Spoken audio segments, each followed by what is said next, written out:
Golden Vines of the Sierras is brought to you by our very proud partners, Lexus, and features our wonderful Lexus Master Somm, Carlton McCoy.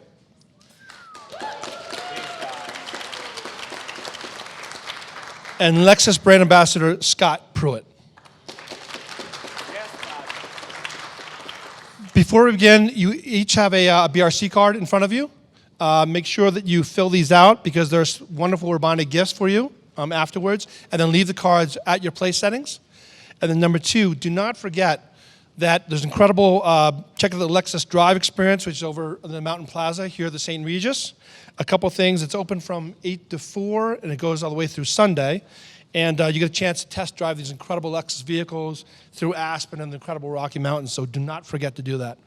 Again, it's my great honor, Carlton McCoy, a Master Somm and Wine Director of the Little Nell, and actually one of the youngest to ever receive this designation. He's also has been part of the Lexus Culinary Master Team since 2015. That's okay. I'm much older now. Okay. And after 50 years in racing, Scott Pruett retired the 18 Rolex 24 in Daytona. Scott, his retirement has not stopped him from continuing to work, obviously, with Lexus as one of the great brand ambassadors. He was key in really developing the LFA supercar and ISF, the first branded vehicle, F-branded vehicle, and celebrating its 10th anniversary. Yep. In addition, he's also representing Lexus. Scott continues to work his vineyard and winery and striving really continue to produce more award-winning wines.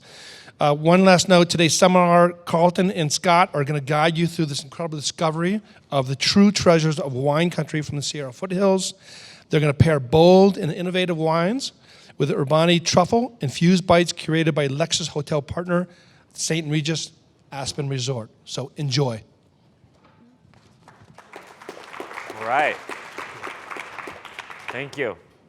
All right, so first of all, thank you all for being here so early in the morning, but I guess that's why you're in town, so no one's too shy. So this is a very exciting panel for me particularly because I think this is a great opportunity for you to maybe get outside of your comfort zone of wines that you would typically order on the wine list or wines that you've exposed yourself to, and you have Scott here to sort of walk us through. So a little bit of housekeeping for the first wine. This is champagne. This is not from the Sierra foothills. This has nothing to do with the seminar, but we're gonna be talking a lot, so we wanted you to have something to drink while we're just sort of blabbering on. So this is by G.H. Mumm, one of the oldest and more historical houses in Champagne, and we just selected that because it is a much lighter, fresher style. So just sort of knock this back while we're chatting. So quick little disclaimer: if Scott starts to veer off into the distance, that's because he was driving over the pass, I'm guessing at about 100 miles an hour at 3 o'clock this morning. So yeah, right. If he starts to just sort of gaze off a little bit, just give him a break. Crazy words come out. Yeah. Yeah. We unfortunately we had a delayed flight and then a mechanical. Missed our connection in Denver. Drove on the way over, got a flat, and so we're rolling about. My wife and I are rolling about 2-3 hours sleep. So that's a big disclaimer, but we're gonna have some fun. The gods are really testing his ability to drive. It was a great drive. Yeah, right. It's gorgeous drive. So really quickly, before we jump into the wines, and please start enjoying the champagne. Just drink that and we'll chat. So the Sierra foothills, who's ever had a wine from the Sierra foothills? So the funny thing is, Scott and I were talking about this. You may have never had a wine that was labeled Sierra foothills, but I guarantee you, if you had a wine that was labeled California, Sierra foothills probably paid the backbone of that cuvee.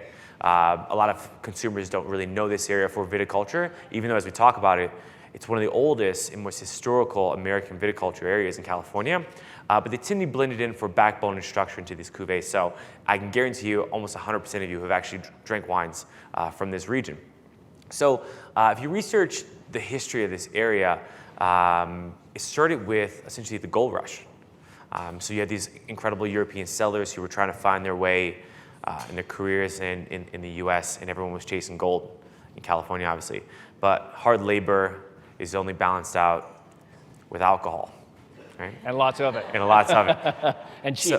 And cheap alcohol. So these were all Europeans. A lot of them were Swiss, Italian, all these people they weren't afraid of hard labor, right? The American spirit, build it yourself, make a career out of it. So they started planting vines, because this is what they were familiar with, and they wanted rich, opulent wines with big, bold character and alcohol because they had long days and apparently, as I read, some even longer nights. So this area was planted and settled in the 1850s, right? So for a region that you've probably never seen printed on the label, historically has a longer history of viticulture than some of the more highly marketed regions that you'll see on bottles. And as you taste, definitely has the pedigree.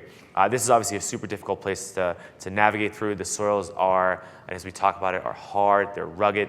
This is not the easy Napa Valley, plush soils that are really easy to plant. You're talking about hard, stony, rocky soils, which are the best for viticulture, right? Not the easiest to plant, not the cheapest to plant, Yeah. but make some of the greatest wines in California. So I think this is probably where Scott should come in and say, how'd you get from a race car to the Sierra foothills? Yeah, it's as Carlton's saying, it's exactly right. In our soil, we own a ridgeline, and on that ridgeline, it's about 80% fractured rock, about 20% clay soil. Very difficult to plant in. You can't put a shovel in our property anywhere without hitting rock. So really difficult to plant in. However, really stress the vines and be able to create something that's I think that's beautiful. We've didn't know what we were getting into. We first established ourselves. So I drove race cars, just finished my career earlier this year in Daytona. With that along the way, thank you. Thanks. Along the way, my wife and I, we had written children's books, and then from children's books, we thought, well, we did something for the kids, let's do something for the adults. And, but we didn't want to do it just to say we did it. And so what we did is I'm very fortunate because of my racing career, I know a lot of really incredible people over in Napa. So we got the best people we could find to come do the soil research, the climate research, what do we have? And all along the way, the climate research comes back and says, yeah, 2 thumbs up. And then the soil report comes back and says 2 thumbs up. And everything else, he goes, this guy works for Screaming Eagle. He worked for Peter Michael. His list of incredible people that he works for and represents is like the list of the list that everybody wants to have. And all the way he goes, you know what, I'm going to tell you right now, Scott, if you don't plant here and produce something exciting, I'll quit my job. He said, that's how confident I am. And our first release was 2009 vintage by Spectator. Both came out 91 points. From there, three more wines, Syrahs, in 2010. All 3 got 93 points. They're all named after our kids, so we didn't have any inner fighting with them. All got the same rating. In 2012, we had the highest rated Syrah in the world, tied with Spectator with 96 points. So, and then repeated that for 2014 vintage at 96 points. The wine you'll have today, Champ Coo Bay, currently one of the highest rated in the US at 94 points. Not that that means everything, but in the industry, you got to have that credible third-party endorsement, and that's where we are. This is my passion. I love doing it. Love being involved with. I'm an ambassador for Lexus. I love being an ambassador also for Rolex. All the races I've won over the years. Won a lot of Rolex watches. So it's nice to represent those guys as well. You guys need a wine guy or no? So Scott, how about you tell us about the Vin Gris? And then we're going to jump into the Vin Gris. So a lot of people look at this and think of rosé, and we were talking about back behind the curtain about that. It's very significant wine. So we know our wines come in on the high side with sugar level. We know we have to water them back with Syrah, which means we pull out just juice, no skins, but just the juice, the amount, kind of roughly the amount we know we're going to add back with water. And then we take and ferment that. We do 80% with 1 yeast in used French oak, and then we do the 20% in stainless with a different yeast, and then blend them both back together. So this is 2017. So it bottled in mid-March. So it's not too long a process. It also just gives this really beautiful in your nose bouquet, real crisp on the entry, crisp and clean, but also good volume, good texture, and feels really, I think overall, I like it in my mouth, so I hope you guys do. So it's interesting. So he calls this a Vin Gris instead of a rosé. So gris in French means gray. And it's because it's not a white wine, it's not a red wine. It sort of falls somewhere between. Vin Gris is not a new style of wine. So all over France, you will find Vin Gris bottle, and it indicates a style that's much richer than a typical rosé. It's meant to go with food. So we all love rosé, right? We like drown people in it at the Nell, like wash the cars in it. But this is something different, right? So please start with the first bites with this. So we have this beautiful gazpacho with the jumbled up crab skewer and a beef carpaccio with arugula and Urbani truffles for you to enjoy. So start with the vin gris. So really fun fact, the Urbani truffles that you're gonna enjoy both in this course as well as the next, that company actually started around the same time that the Syrah foothills were planted in the 1850s. They're now the largest truffle company in the world with over 18,000 growers and distributors all through the world. So this is a pretty luxurious opportunity to sort of have some truffles in Scott's wines. Good luck topping this one today. So for me, as far as pairing, when people are looking for rosé that they want to have with food, we always try to have something that's a little bit richer like this. The typical Provençal style that we're sort of familiar with is great, but it's really not great with food. There's almost no dish I can think of that pairs well with the sort of light pink salad rosé. It's meant to just sort of, we call it like patio pounders, right? You just as cold as you can get it, maybe drop a couple ice cubes in it and just sort of bang it back. This is the way we approach it at the Now. This is a very serious rosé. This wine can age well as well. So in Spain, they'll traditionally take these wines and they'll age them for a couple years as well. They'll soften and become even more sort of caramel and rich. But I would say try this with the beef carpaccio and it'll be stunning. Yeah, I mean, it's been an interesting ride this whole way into the wine industry. I mean, my wife and I joke about it, racing into wine. I'm not sure how I got here. But as Carlton mentioned, this is a very old wine growing region back in the mid 1800s. And I think it was first established by a Frenchman who wanted to plant some plants and again, had something to drink, a lot of hard labor. And then, through the process, during Prohibition, everything went away. It's also a pretty big region. I'll pop down here for a second. So we'd be kind of located, I'd say, kind of the upper third, about right in this area. So it actually is a very broad region. And as Carlton was saying, there's a lot of that fruit from that whole region that goes into wines out of Napa. And they can't call it Napa, but they can blend back some amount of it into their wines, extend their blends a little bit so they have more bottles at the $80, $90 price point instead of the $20, $30 price point. And I think what we've been able to achieve, there's also a number of wineries who buy fruit.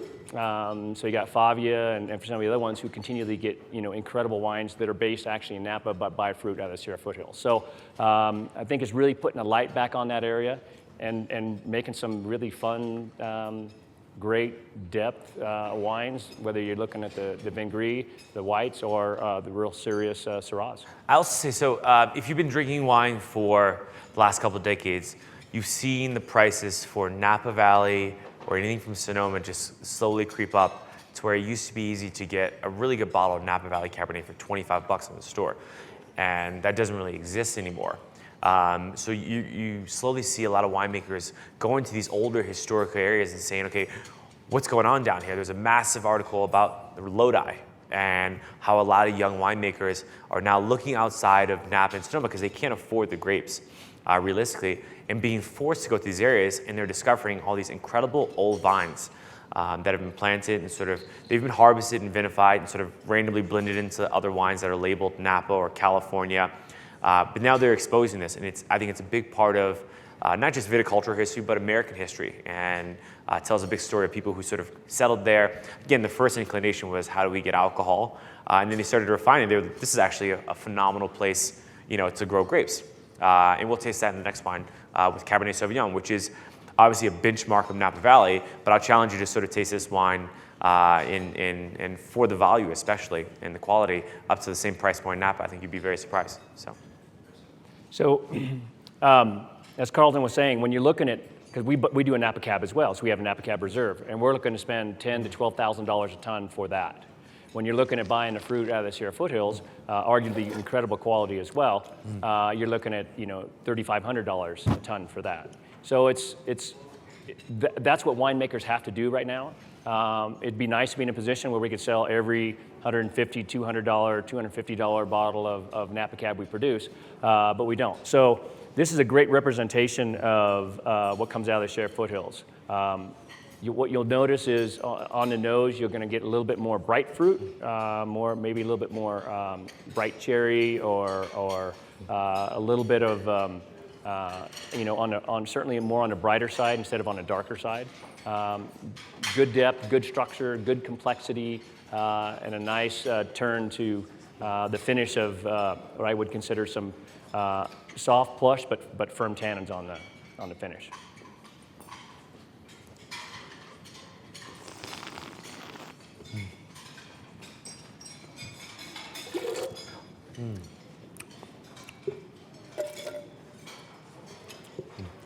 It's also got that mouth-watering sort of mid-palate to finish.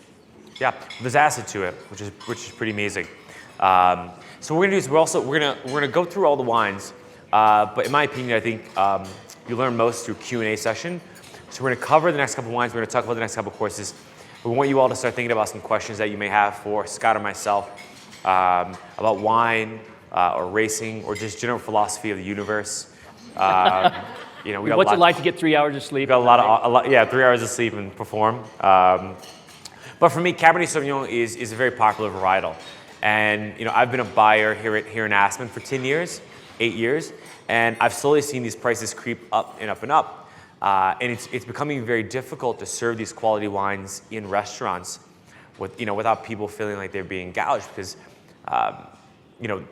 when it comes to running a winery in that business, sometimes it has little to do with necessarily the quality of the fruit, but the value of the real estate, right? So if you buy, a winery in Napa Valley, right, you've got to have a return on the investment, or at least break even. You don't want to make money. So the price of your grapes doesn't necessarily correlate to the quality. It correlates to how much you have to sell to break even on that winery you just paid $50 million for, right? So people are becoming wiser, and they're realizing, okay, California is a massive state. What's the likelihood that Napa Valley is the only place that can actually produce quality Cabernet Sauvignon? A varietal that is, can actually sort of be grown in a lot of different places. So you're starting to see people like Paso Robles that came out of nowhere 10 years ago. And people are starting to realize, 15 years ago, maybe no one knew what Paso Robles was unless you sort of drove up from LA or were in that area. Now it's like a household name. And this is one of those regions, Sierra Foothills, that you're going to start seeing even the sub-regions of Sierra Foothills labeled on bottles. And it's pretty awesome to see Scott as a visionary in looking at this area and saying, this is a place that has a lot of history. They couldn't have been all wrong, right?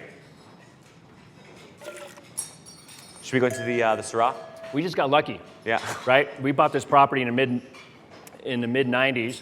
Our family's with our kids now, 6 generations from there. And this is a great shot, kind of in one of our vineyards here, our biggest vineyard out the back.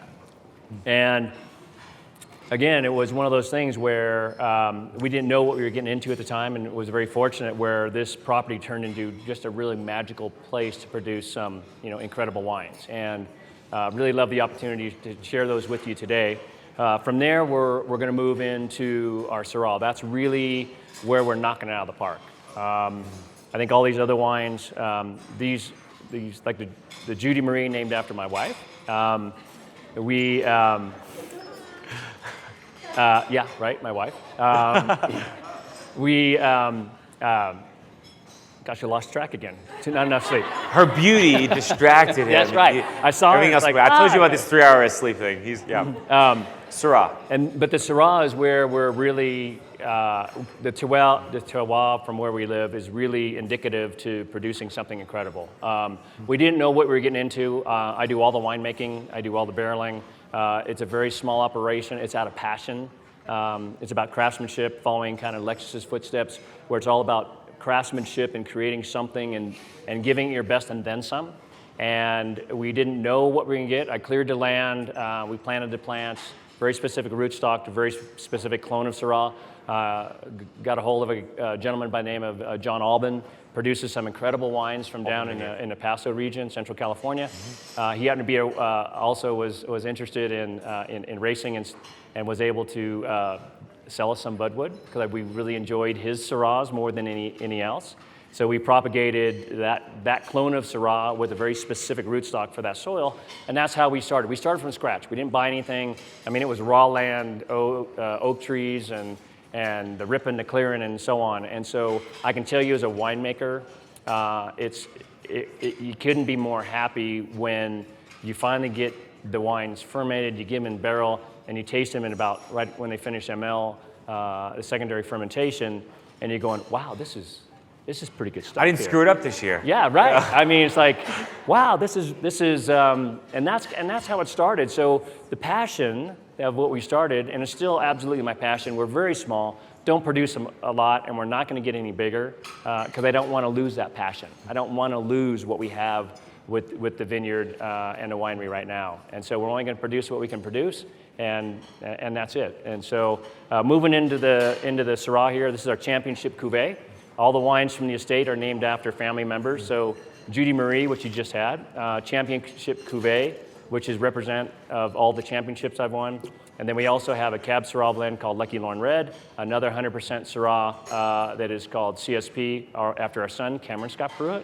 And then another 100% Syrah, which is Taylor's Reserve, our youngest daughter. So it's a family passion. I get the kids out there, and even though they don't want to sometimes, running the corker. My son's arm on one side is about this big.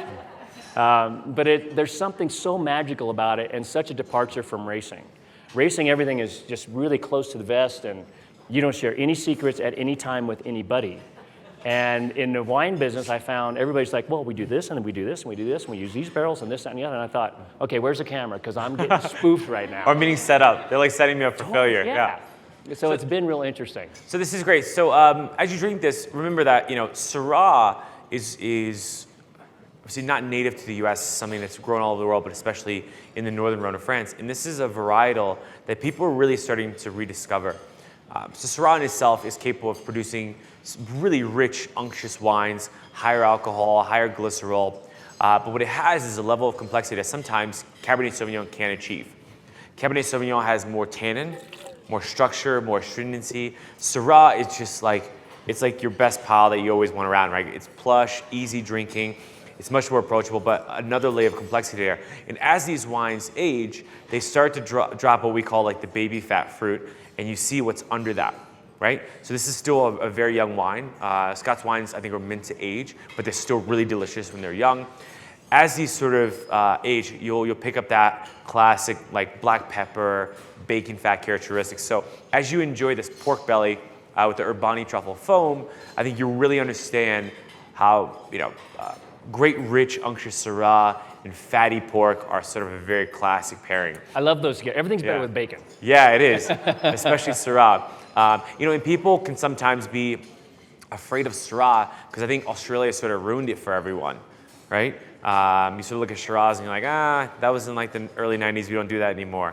But we got some incredible terroir and perfect climbing for Syrah, especially in this area in the Sierra foothills. Poor soils, warm climate, and you get perfect ripeness, right? Syrah is a grape that you could harvest earlier, but it can be sort of thin, right, if you harvest it too early. So if you get full ripeness on Syrah, you get these big, unctuous, delicious, mouth-filling wines. And I think this is a prime example of that. Yeah. And this is our flagship. This is the one that continually gets 94, 95, 96 points year after year. But it's also our biggest, most serious, intense.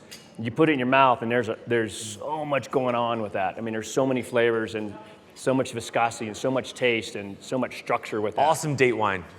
Yeah, there you go. Oh yeah, bottle of this, he or she's putty in your hands. Phenomenal. So please enjoy this, and then we're gonna. She's like, yeah, it worked on me. So continue to enjoy this, and we're gonna move on. We're gonna talk about this is a pretty interesting. So I look at someone like Scott, who literally built it with his own hands, with that same, I think, drive and passion that the first settlers did, which is this is a perfect place for viticulture. Let's grow grapes here and really see what we get. A lot of people think that even with all the planning, right? Scott talked about how he hired these consultants who would tell him, is this actually a great place to grow grapes?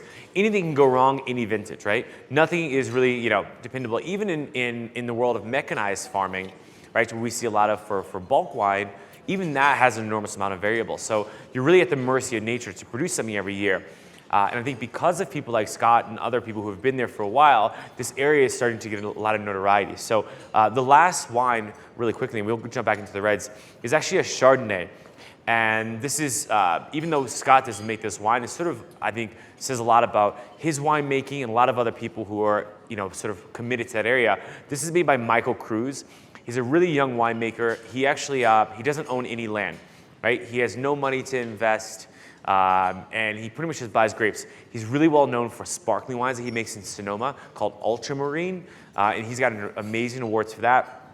But he's pretty much committed his new project to buying grapes from these sort of the outstretches of California. So this Chardonnay comes from the Syrah foothills, 60-year-old Chardonnay vines, very old planting, and he was super excited to get it. He only makes 2 barrels. It's not a very expensive wine, but it's really great to see a winemaker in his early 30s now getting away from the Sonoma Napa model and going, same thing, where are these great heritage varietals and heritage vineyards all over California being grown?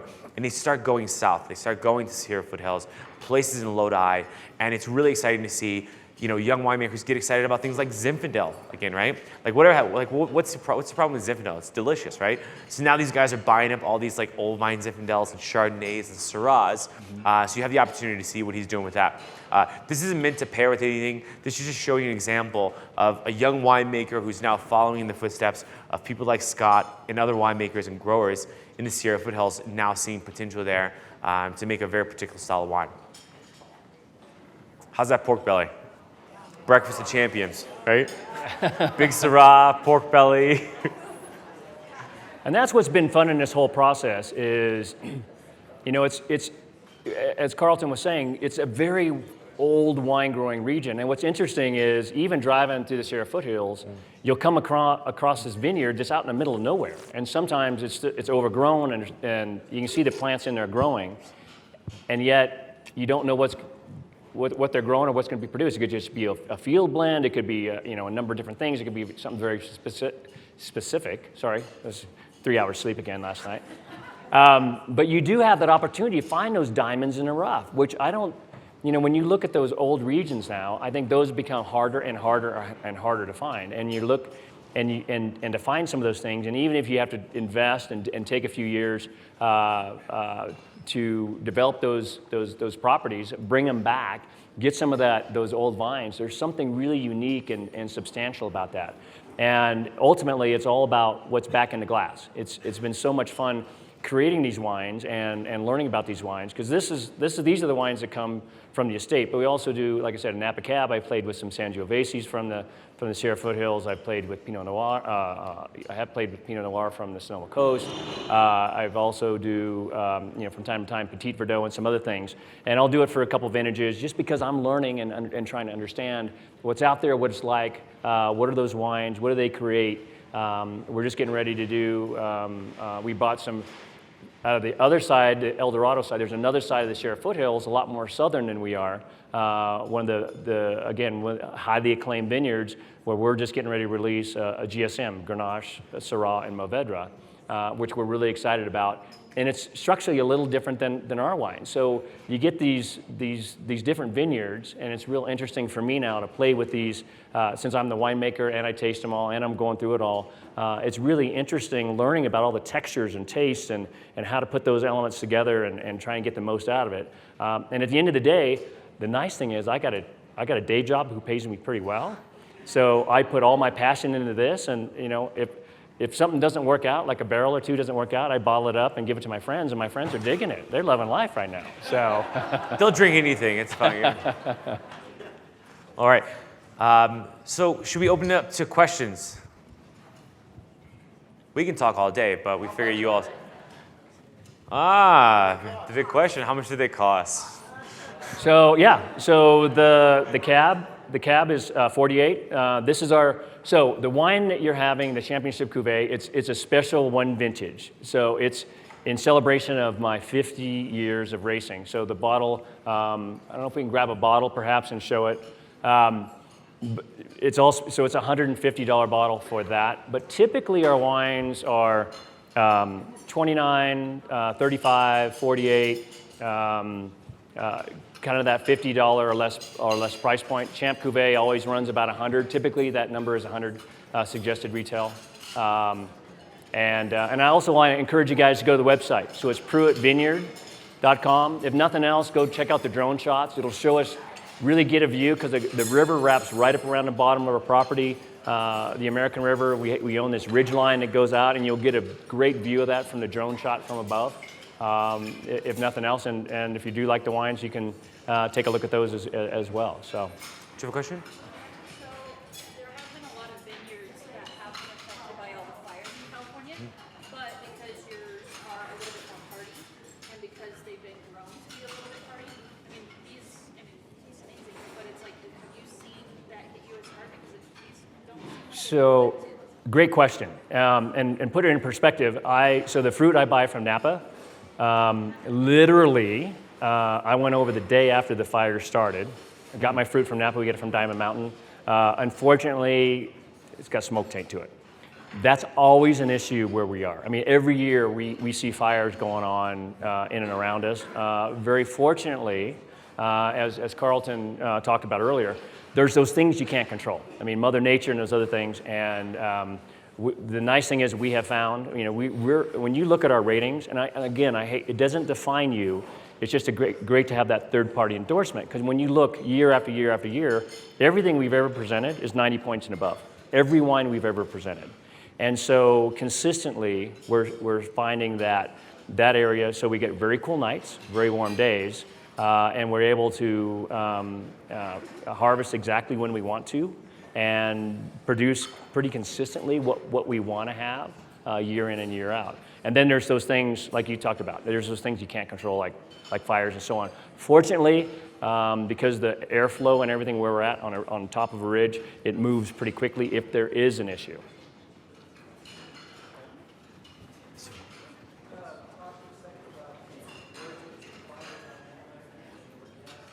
So the question was if we can discuss sort of, I guess, the importance. I couldn't even hear him. Yeah, I know, My right? hearing. Yeah, A lot of years of racing. The importance of biodynamics and organic farming, just in general and specifically in the Sierra foothills. Yeah, well, I mean, so what we do is, so we're not organic, but we're mindful. So we just don't do wholesale spraying. We don't do much in the way of insecticides. We do manage fungicides, so we have but we manage it minimally. I know a lot of different guys who own vineyards that try and do it more organically.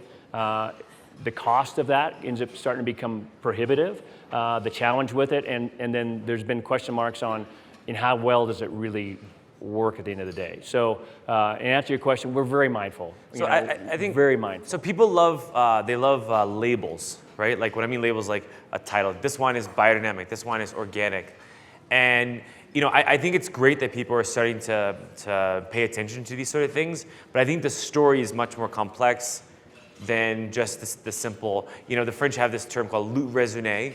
They call it in France, but it's like you pretty much are as natural as you can be, but there's no label to it. It's like, I try to raise grapes as natural as possible, but if the risk is disease or spray something, I'm gonna spray something because I'm not gonna lose an entire vineyard to this disease that can be prevented. And the story is typically much more complex. Every region is different, level of humidity. Like you look at Bordeaux, it's an incredibly humid area. So can you grow grapes in a first growth, chateau biodynamically? Well, it's super difficult because they have a major issue with rot. So you have to spray with like copper sulfate, but everything else can be sustainable. So I think it sort of challenges the consumer to go to the next level of going, okay, what are biodynamic farming? So biodynamic farming essentially is as natural as you can possibly be. Everything goes through the cycles of the moon, and it's sort of like a really intense hippie farming, right? But understanding what that means, and if it's actually necessary or important in that vineyard. Sometimes it is, sometimes it's not. And it's incredibly expensive to do these preparations and to farm that way. And to farm that way just for the sake of, to get a little circle in the back of your bottle, sometimes it's silly because you're gonna end up paying more as a consumer for that circle. A lot of times it is important, but sometimes it's really not. Yeah. Do you have any other questions? Yes. So were you expecting to get over a 90 so quick? No. Yeah, I don't think anyone.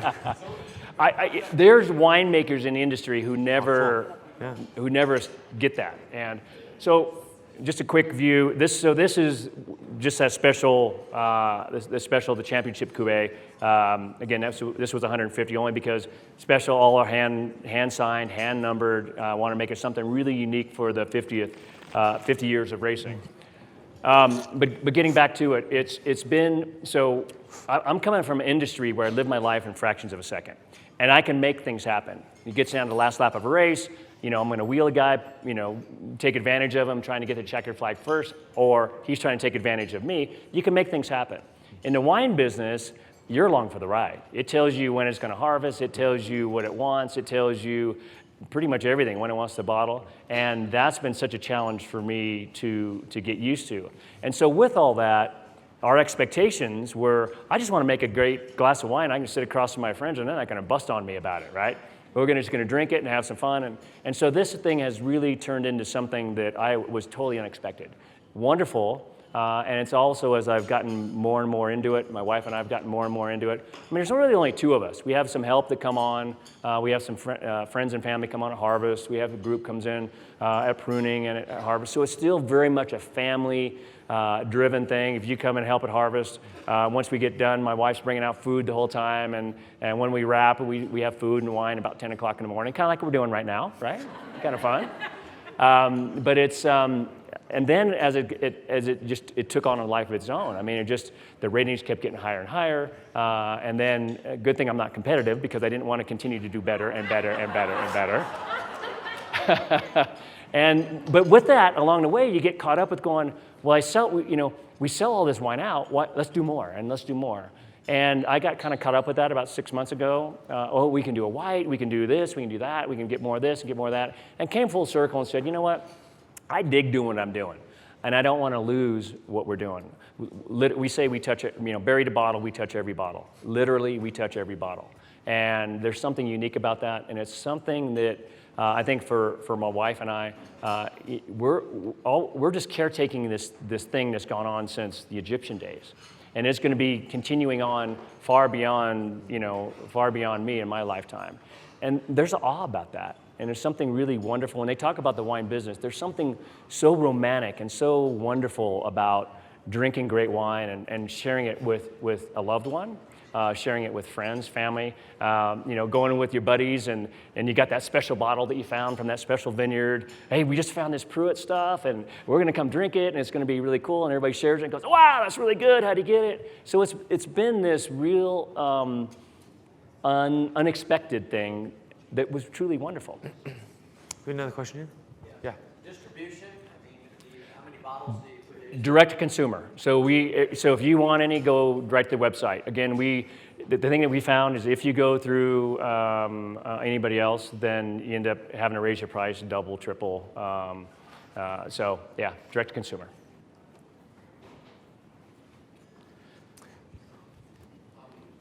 Congratulations on these great wines. Thank you. Can you make a living doing direct to consumer? Or Can what? is this a hobby, or does it actually you actually make a living doing direct to consumer winery with good wines like this? It's paying its way, and it's affording me more toys, more things, more new destemmer, a new watches, new cars. more barrels, more No, so the business side of it is it's really difficult to. So when you go through the classic 3-tier system in the U.S., you really typically cut out the profits for the wine grower, and you have typically distributors in restaurants. Sometimes will make more money off a bottle of wine than the person who made it, which equals a flawed system by nature, right? So being in California it's great to be able to ship directly because they can actually make profit for their hard labor and not just a guy sitting at a desk at a distributor's office who may have never even seen the label. He's just sort of selling bottles, right? So before we close, one thing I want to leave, and this is probably what is to me most exciting about Scott's project in this area in general, is just that Americans are drinking more wine. And as we're drinking more wine, we're starting to discover all these amazing areas in our country that make wine outside of Sonoma and Napa, right? Here in Colorado, we're starting to discover these great vineyards we have in Colorado. So what I would sort of challenge you to do is you will taste a lot of wines throughout your drinking career that will taste similar, but what makes them really unique is the history of the place, the culture of the place, and the people involved with it. And to me, this is what I think keeps me really passionate about wine, because if you can imagine if you taste 100 wines a day, you would sort of like, you go, okay, It's a great, job, man. great, It is. another wine, cool, cab, you got cab, great. But it's really the stories and the people that you meet throughout that make it really exciting. So I think if you take anything away from this, it's sort of Scott's journey through his racing career into finding wine, and also the history and the culture of the Syrah foothills and the potential for this region, which I think is very exciting. And I want to add one final thing. One, thanks, Carlton, because incredible, really. But also, I really would encourage you guys to take advantage of Lexus with the cars you can drive. And I'm not just up here telling you, I'm telling you, they're really great cars, an opportunity to go drive them. The LS, the LC, driving over the roads I did last night is going to be a perfect match. I wouldn't do it at the end of the day. I might do it at the beginning of the day before, depends on how much drinking you're going to do. But it's been such a great fit for me and my family with Lexus. Here you have this, not just a car company, but a luxury brand. Yeah. And they've moved from a luxury brand to now performance and being able to launch all those great cars. There's nothing like, I do events where I'm giving rides, giving guys rides 150, 160, 180 miles an hour in a street car, with no changes. It's great to do. So, again, if you guys, I might be a little tired to go 180. Hey, did you all see that Lexus in the Black Panther movie? Oh my God. Incredible. I was so proud to be like a Lexus ambassador when I saw that. I was like, this is sick. Yeah. I drive that car all the time, so. Oh, do you It's a really? great car. Oh man, I don't get these perks. I'm just the wine guy. Awesome. Well, thank you all for coming. Thanks so much. Really next appreciate year. it, guys.